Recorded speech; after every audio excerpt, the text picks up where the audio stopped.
अपने आसपास के विलक्षण जगत को देखकर ही मनीषियों के मन में इसका निर्माता कौन, कहाँ है, कैसा है, ऐसी जिज्ञासाएं सदैव से उत्पन्न होती रही हैं। ऐसे ही मनीषी पंडित श्री राम शर्मा के मन में भी जो जिज्ञासा जागी, उसके द्वारा चिंतन मनन शोध द्वारा जो निष्कर्ष निकला, उस पुस्तक का ही नाम है ईश्वर कौन है, कहाँ है, कैसा है। विज्ञान से अधिकांशतः विद्वानों को तो प्रत्यक्ष जगत के अतिरिक्त किसी ईश्वरीय सत्ता का अस्तित्व ही कल्पनातीत लगता था, जिससे इस राष्ट्र में आस्तिकवाद व नास्तिकवाद का जन्म हुआ। किंतु श्री राम जी ने इस पुस्तक में सिद्ध किया कि विज्ञान की कसौटी पर इस तथ्य की पुष्टि नहीं की जा सकती, वरन अंतरात्मा से ही की जा सकती है। ईश्वर दिखाई नहीं देता, इसलिए उसे माना ना जाए, यह तर्क वे गलत बताते हैं और कहते हैं कि अनेकों वस्तुएं ऐसी हैं जो दिखाई नहीं देती, परंतु फिर भी उन्हें अनुभव किया जाता है। जैसे अपने नेत्र का अंजन स्वयं को नहीं दिखता, पर वह है। तारों की सत्ता दिन में नहीं दिखती सूर्य के प्रकाश के कारण, पर वह होते हैं। दूध में मक्खन कहाँ दिखता है, वायु कहाँ दिखती है, जल में नमक घुलकर नहीं दिखता, पर वह है। ऐसे ही ईश्वर आत्मा के रूप में समस्त प्राणी मात्र में विद्यमान है। अयम आत्मा ब्रह्म का आधार मानकर उन्होंने ईश्वर कौन है, कहाँ है, कैसा है का उत्तर दिया इस पुस्तक में और समझाया कि इस पर विश्वास करना ही फलदायक हो सकता है। विश्वास की शक्ति पर ही संसार टिका हुआ है। हमारे जीवन के रिश्ते नाते विश्वास पर ही टिके हुए हैं।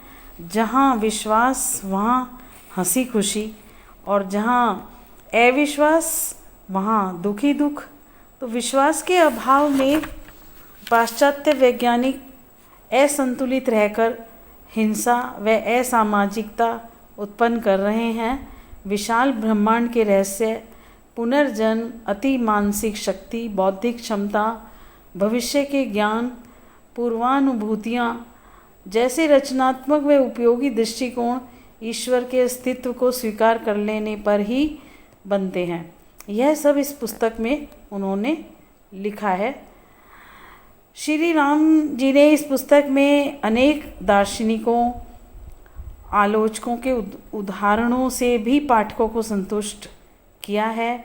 दुख, संताप, संकट उसी सृष्टि सर्वज्ञ सर्वशक्तिमान पर अविश्वास करने के फलस्वरूप पाप का परिणाम ही होता है, और वही परिणाम जन्मों तक मनुष्य भोगता और कर्मानुसार योनियों में भटकता है।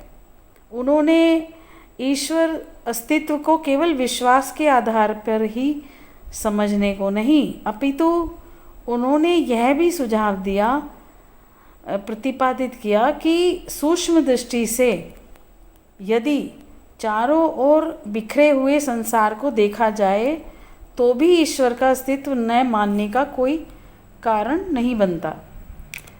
ईश्वर कौन है, कहाँ है, कैसा है, इन प्रश्नों के उत्तर वही पा सकता है जो अपने भीतर बाहर फैले संसार को अधिकतम जानेगा, शरीर की अद्भुत रचना को समझेगा, मानव जीवन की विलक्षणताओं को समझेगा, योग साधनाओं के द्वारा मनुष्य की अंतश्चेतना में विद्यमान क्षमताओं, शक्तियों को ईश्वरीय सत्ता के साथ जोड़ने के महत्व को जानेगा।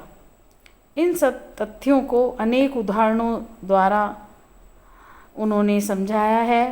मनुष्य को तो उन्होंने ईश्वर पुत्र के रूप में और ईश्वर को संसार के निर्माता के रूप में प्रस्तुत किया है, जिसमें भिन्न भिन्न आकृति, भिन्न भिन्न विचार हैं, भिन्न भिन्न योग्यताएं धन, बुद्धि, बल, भावना जैसी प्रतिभाएं इस संसार को दी हैं।